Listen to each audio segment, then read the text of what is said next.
কবি হীৰেণ ভট্টাচাৰ্যৰ কবিতা মোৰ দেশ আবৃত্তি দীপজ্যোতি দাস।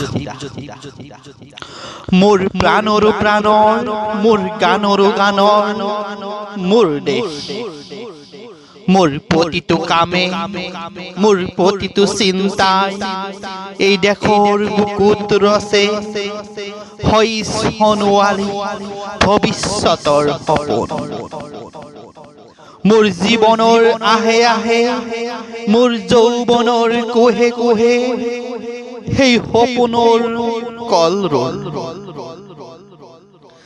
দেখে দেখে দেশ আছে এনে বহু দেশৰ অৰঙে দৰঙে মই ঘূৰিছো, বহু বন্ধুৰ সতে হাতে হাত ধৰি ফুৰিছো।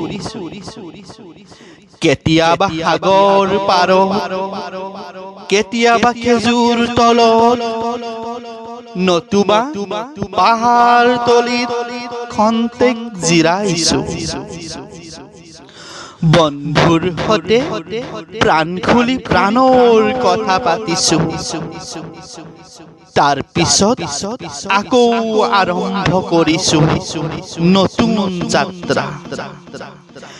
এনে বহু যাত্ৰাৰ শেষ মোৰ দেশ, যাৰ বুকুৰ উমে মোক দিছে ভাল পোৱাৰ আনন্দ, যৌৱনৰ প্ৰাচুৰ্য, জীৱনৰ নতুন অৰ্থ। এই দেশৰ প্ৰতিটো পুৱাই মোলৈ লুকাই আনে ঐশ্বৰ্যৰ বিপুল সম্ভাৰ। প্ৰতিটো সন্ধিয়াই বৈ আনে স্নিগ্ধ ফুলৰ সুবাস। প্ৰতিটো ঋতুৱে মোক দি যায় জীৱনৰ আশীৰ্বাদ। মোৰ দেশৰ বাবে মই জীয়াই আছো, এই দেশৰ বাবে মই জীয়াই থাকিবলৈ মৰণ পণ কৰিছো।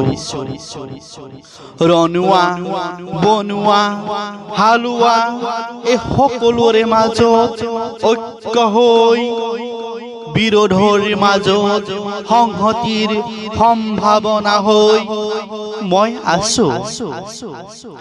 জীৱনে মৰণে শয়নে সপোনে এই দেশৰ আহ্বান মই শুনিছো।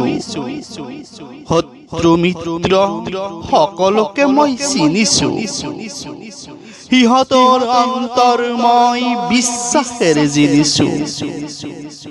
শান্তিৰ চৰাই জুৰি আজলি ভৰাই দিছো, ভঁৰালৰ এমুঠি ধান পৰাণৰ একোটি গান।